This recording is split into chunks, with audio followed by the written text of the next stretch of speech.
wherever the moon is, that's where a person's going to play out their karma.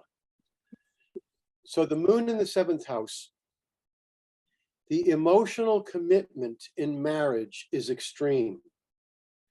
This means they are completely committed to their partner. If the marriage is bad, I'm talking about the Western world where divorce is relatively easy. Divorce is extremely painful. It's extremely painful. Nobody likes it. It creates a big upheaval. But in America, if a marriage is bad, they will get out, a lot of them. If the moon is in the 7th house, it's very, very hard. They will stay for years and years and years beyond the time when the marriage got bad, because their emotional commitment is so strong.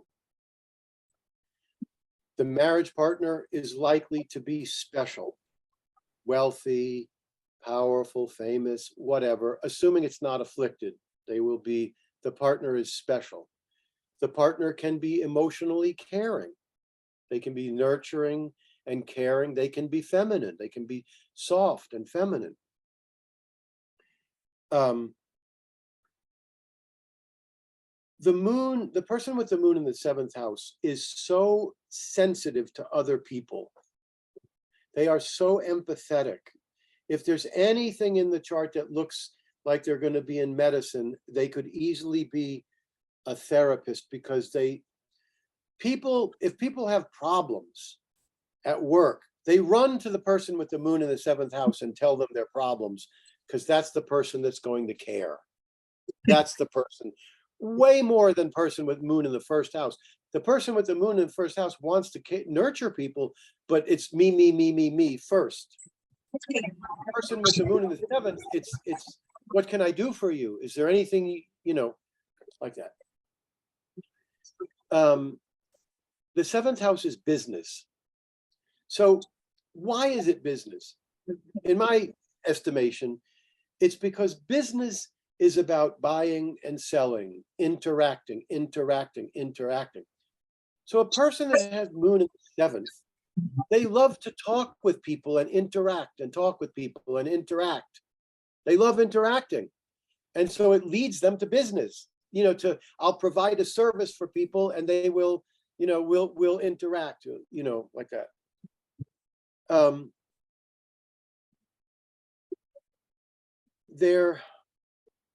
I don't know. Let me say this. I've said this before. There's almost no planets that I like in the 7th house. I don't like the sun. I don't like Mars. I don't like Mercury. It can make the partner superficial or fickle. Saturn. I don't like Mars. I don't like Saturn. I don't like Sun. I don't like Venus. I used to like Venus, but then I found too many people would have affairs, or they'd have the most beautiful partner and most gorgeous, beautiful partner, and still the marriage wouldn't work because there's too much energy in an area that's supposed to be daily compromised. Moon and Jupiter are okay in the 7th. The person with the moon in the 7th may have a tendency to give way more than the other person, but it's not certain, because they could have a partner that's caring and nurturing and feminine. But I would say most of the time, the person with the moon in the 7th is very empathetic, always caring for others. It becomes problematic. But it's workable, unlike most of the others. The moon in the 7th and Jupiter in the 7th is good. You get a spiritual partner and it doesn't cause problems. But they love interacting with people, and it leads to business. They may not start out as business people, but they love interacting with people. And so other people say, hey, let's do this business, or hey, we could make some money. It just happens. So it's a great business placement. And it's also that the moon is the public. So they're thinking about the public all the time as well. And that's, to me, the 7th house is, for me, is kind of unlike the other houses. I can find 10 different meanings for every other house except for the 7th. It's partners, it's partnerships, it's business. contracts. I don't know. So to me, it's mainly their life is going to center around marriage. When you see somebody who has the moon in the 7th house who is not married, you're going to hear a story, right? And they're going to tell you, this is what they're going to say. They're going to say, I'm going to say, you have the moon in the 7th and you've been single for the last 10 years? And then you're going to hear a story. The first thing they're going to say is, I know all the astrologers tell me that. I mean, I don't know how you live without a partner when you've got the moon in the 7th house without it causing a lot of pain or loss, or something missing. Something is missing. If the moon's in the 7th, you want to be with other people.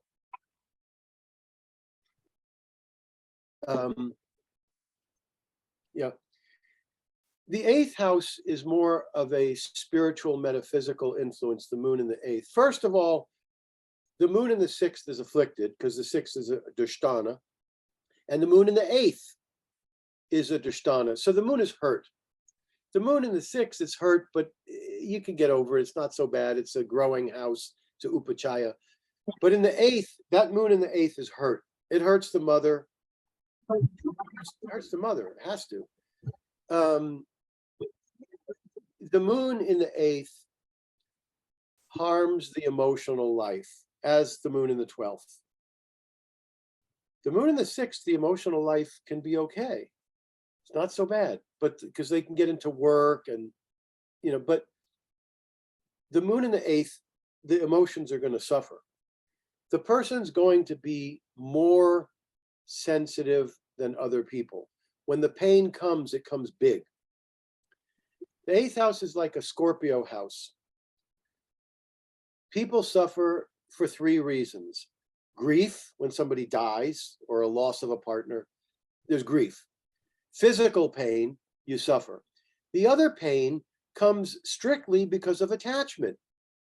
If you want to be an artist and they won't let you, you suffer. If you want to be wealthy and you can't, you suffer. If you want people to think you're brilliant and they don't, you suffer. Whatever the attachment is, if you let go of the attachment, okay, I don't want to be rich. I don't want to be considered brilliant. Then you don't suffer. So it's all from attachment. So when planets transit the 8th house, your buttons get pressed and you suffer because of attachments. This is a lifelong, emotionally difficult lifetime. Now, be very careful. Don't, say, oh my God, my son has the moon in the 8th. He's going to be miserable his whole life. It's not that. It means that their emotions are deeper. And when they get hurt, the hurt is deeper. I mean, they will get used to it. We human beings are incredibly adaptable. Otherwise, we'd slit our wrists at the age of 12. We adapt. But the person with the moon in the 8th is going to have emotional suffering more than I don't know if I'd say more than other people. What I mean is that they're not going to have more emotionally painful experiences. When they have painful experiences, they're more painful. They're deeper. Okay?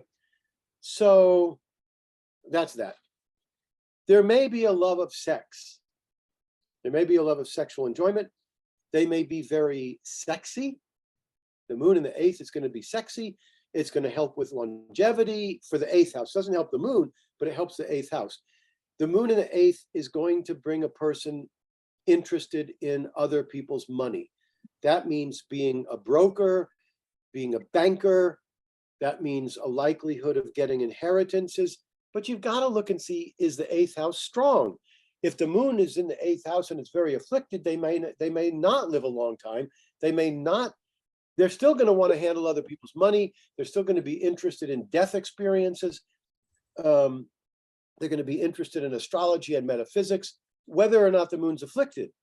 The moon in the 8th is going to be metaphysical interests and other people's money interest and, stuff like that. But if it's not afflicted, they're likely to get inheritances. They're likely to live a long time. They're likely to have a sexy appearance, like that.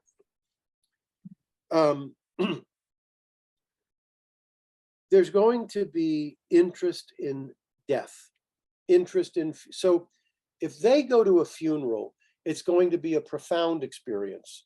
Somebody else goes to a funeral, they pay their respects. The moon in the eighth, wow, I had insights, and wow, this was profound. Anything with death.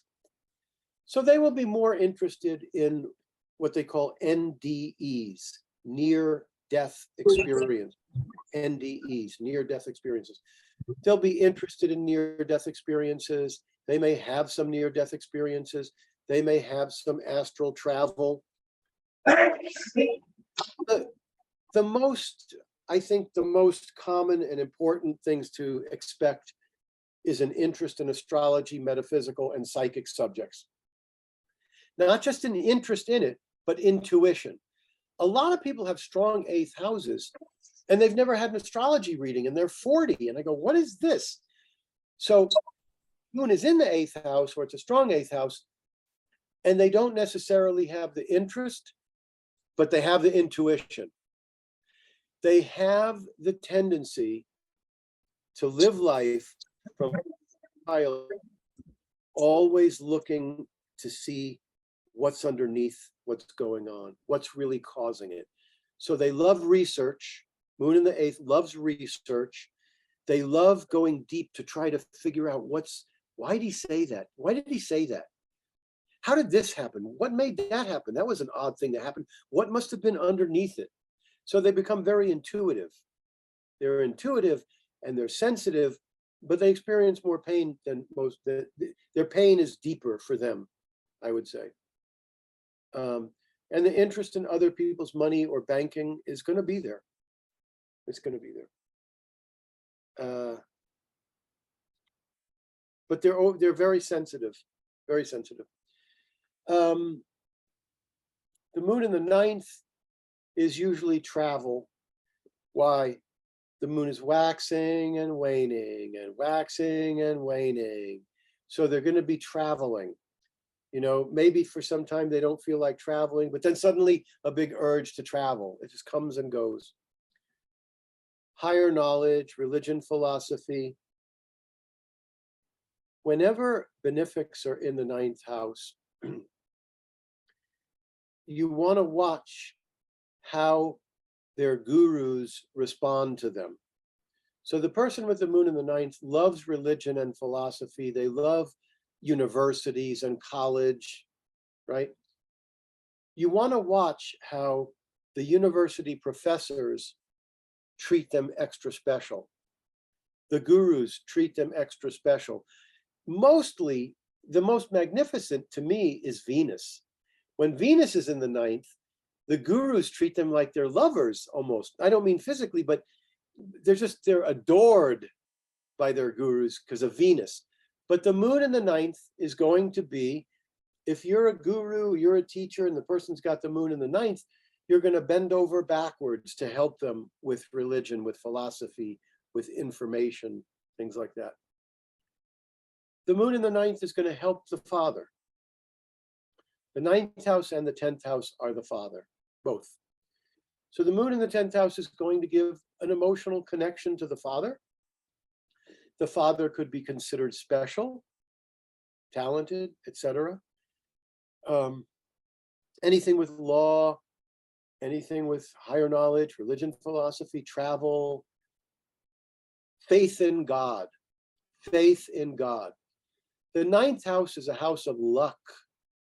And the person that has benefics in the ninth house, they have luck because when bad things happen, they feel nature will take care of them. They feel like they're going to be okay in the end. So they don't take rash actions. They don't take rash actions. And so things generally turn out well for them. It's luck, basically. So that's good. The moon in the 10th house wants to be famous. The person wants to be famous. They want the public to know them. They want the public to see them. And they will be the center of attention.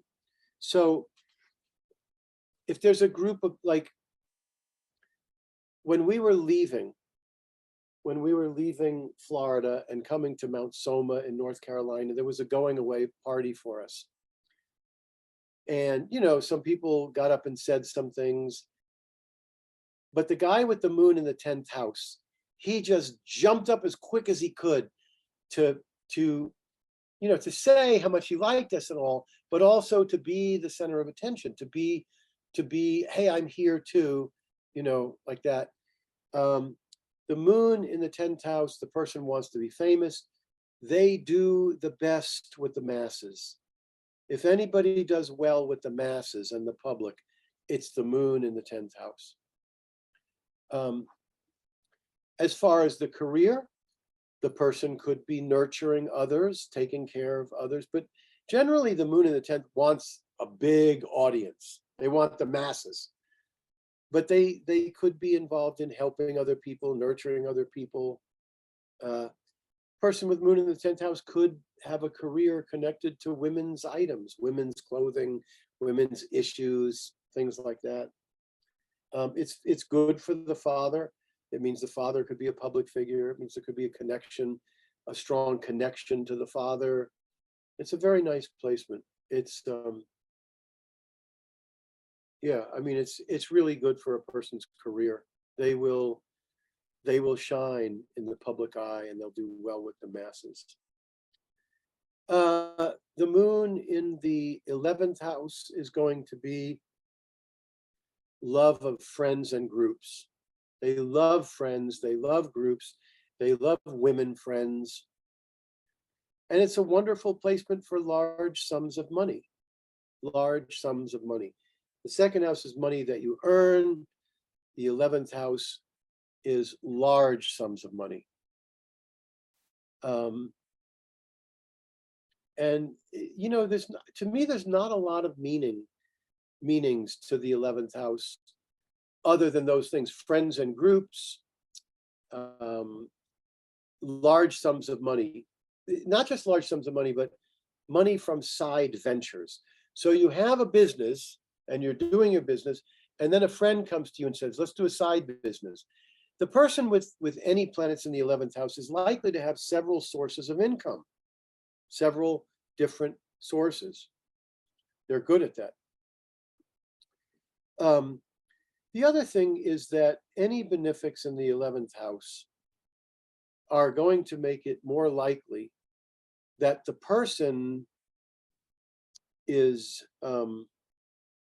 going to fulfill their major goals and desires. So remember the moon in the 3rd house, the person's running around, public relations, advertising, running around the city. My ex-wife was just busy running errands all the time. That's the daily desires are the 3rd house and the 7th house. The 3rd and the 7th daily desires. The 11th house is the major goals and desires.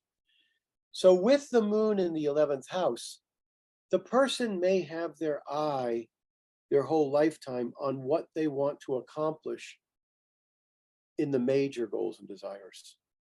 Like, what do I want to accomplish in the scope of the lifetime? What do I want to accomplish? The major goals and desires. And they're likely to accomplish their major goals and desires. And the more if the moon is not afflicted, if it's like a benefic, especially if it's a bright moon, but if the moon is not afflicted, then it's a benefic in the 11th house. The more they want something, the more they're going to get it. The 3rd house is the daily desires.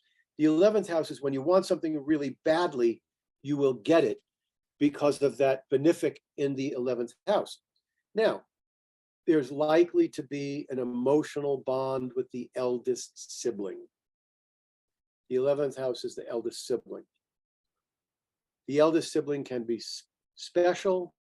The eldest sibling can be emotionally nurturing. You'll get nurturing from your eldest sibling. I have to say that the realm of siblings is difficult in the horoscopes to some extent because it's not as consistent.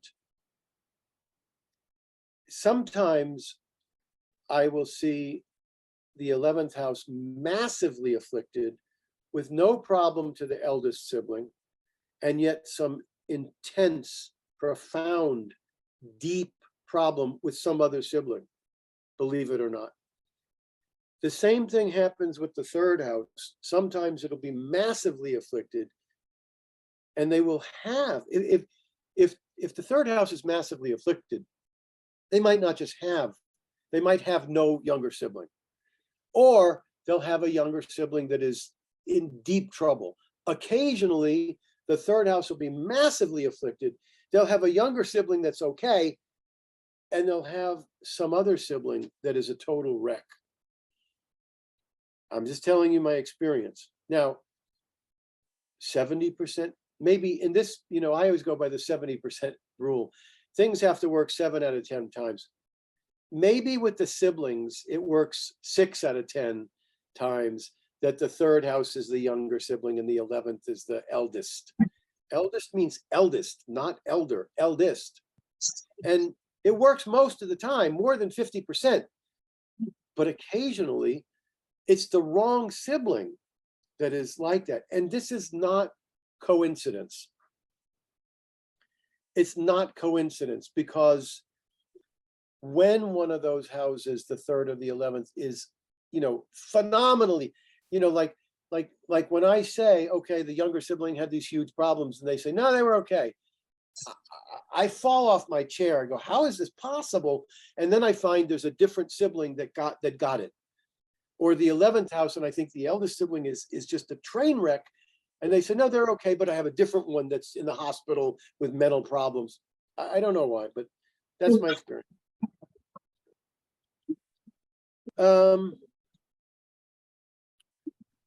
Then there's the, and they may have more women friends with the moon in the 11th. And they may have special friends with the moon in the 11th. Talented. The moon in the 12th house, the person is going to have extreme emotional pain, usually pretty early in life. And usually that will lead them to the possibility of pursuing moksha, pursuing higher consciousness, finding a way to rise above the emotional pain that they feel. The person with the moon in the 12th house is comfortable being alone, being in the bedroom, being spiritual, meditating. They are comfortable in those areas of life. But there will be almost certainly more emotional pain. There's a good likelihood of mother having problems. Moon is mother. There's a lot going on in the subconscious mind. The moon in the 6th house, something I didn't say. The moon in the 6th house, the person may gravitate to self-improvement, self-development, self-improvement techniques. The moon in the 12th house may gravitate toward, instead of just self-improvement, they go beyond self-improvement. They go to the ultimate self-improvement, which is moksha, enlightenment, nirvana, the kingdom of heaven within. That's the moon in the 12th house. The moon in the 12th house, harmful to the mother. The nurturing in childhood is not good if the moon's in the 8th or the 12th.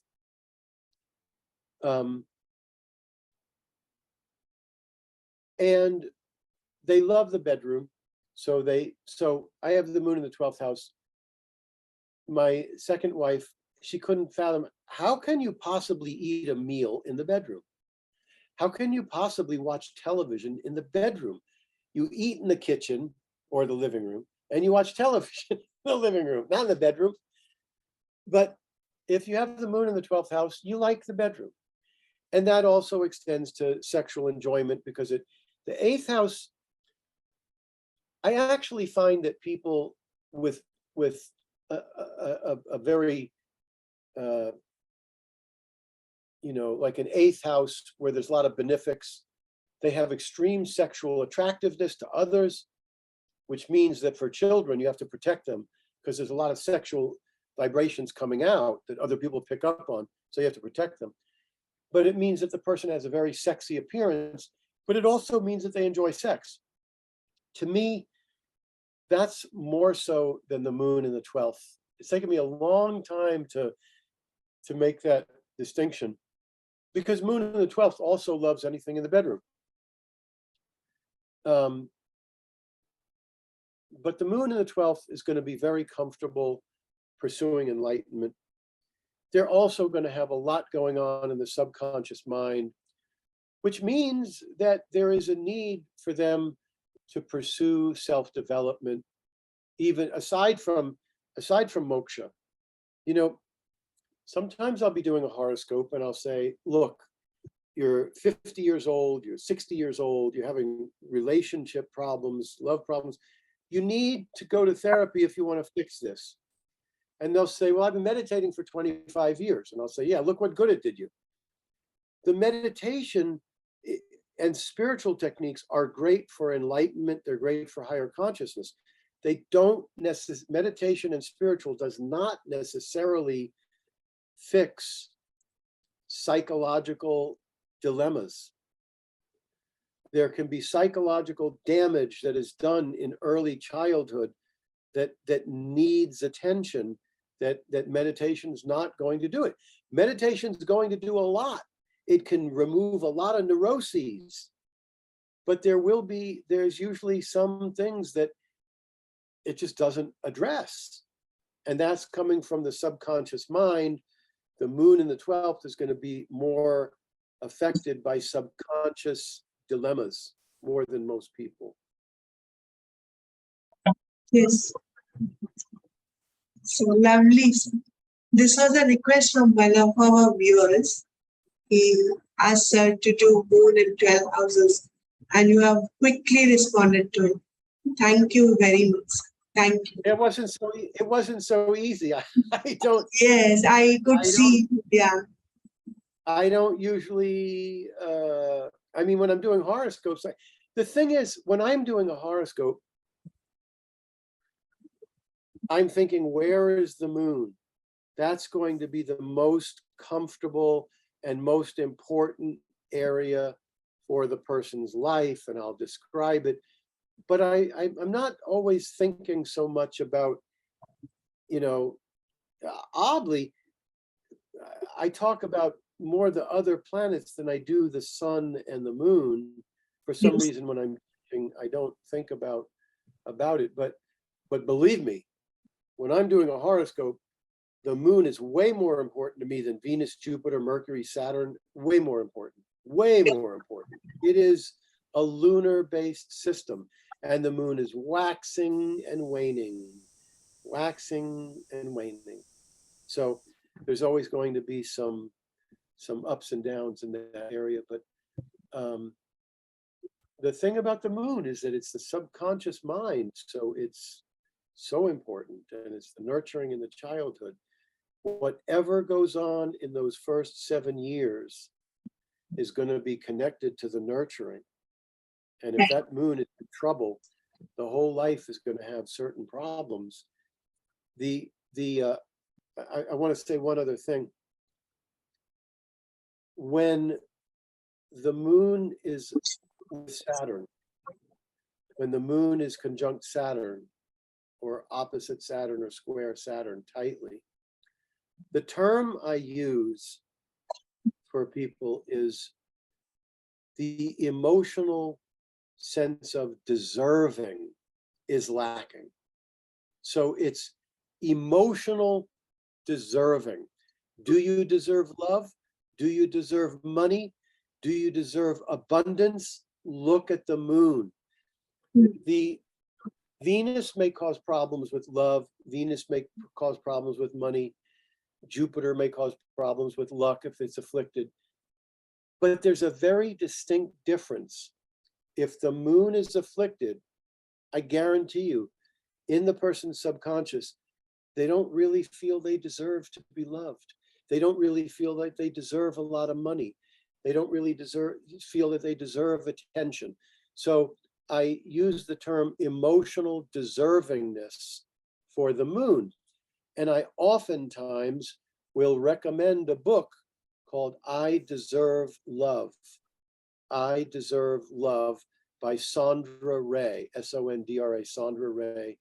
And when people they can't get good love relationships, they can't get them, they work harder than everybody else and they don't get the money because they don't feel they deserve the money. So I recommend this book, I Deserve Love, and it teaches you how to work with the subconscious mind to begin altering what's in the subconscious so that the subconscious is on the same page with you. I do deserve love. I do deserve money. I do deserve respect. I do deserve attention. All those things will not be there if the moon, if the nurturing in childhood wasn't good. That's why the moon is so critical. Very So if I could have, I mean, honestly, I think it's pretty brutal to have a very afflicted Venus because the sweetness and the love life isn't so good. But when the moon is afflicted, it's affecting everything. This is similar to when I see a person that has Jupiter in the first house, I have to explain to them. Another person has Jupiter in the second house, money is good. Another person has Jupiter in the 10th house, career is good.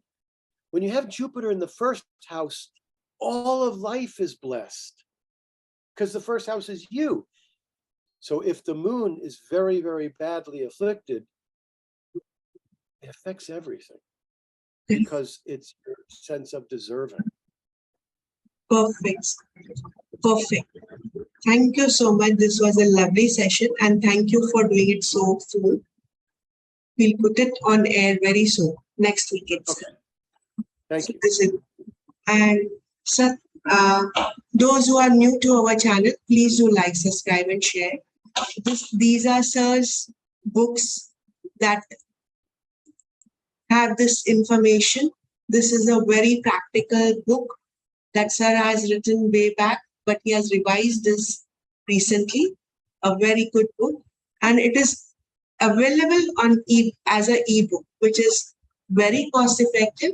You people can go and have a look at it. Thank you, sir. Thank you for such a wonderful session. My pleasure. Thank you so much.